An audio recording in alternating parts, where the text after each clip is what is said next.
Welcome to Man Does Tech, where I solve the problems you didn't even know you had.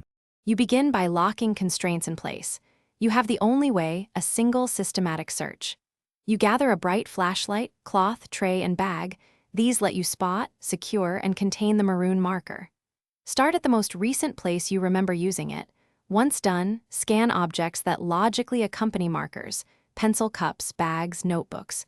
Move deliberately and sweep in concentric circles. This reduces redundant coverage and keeps momentum while you locate visual cues like maroon tips or cap traces. You now execute a zone search. Divide the space into 1 by 1 foot zones and clear each area completely before moving on.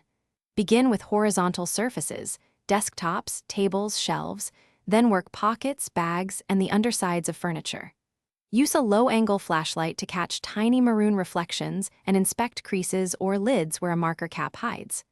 Once done with a zone, place found items on your tray. Make sure to recheck any high-traffic transition spots, because markers often fall into cracks or between cushions.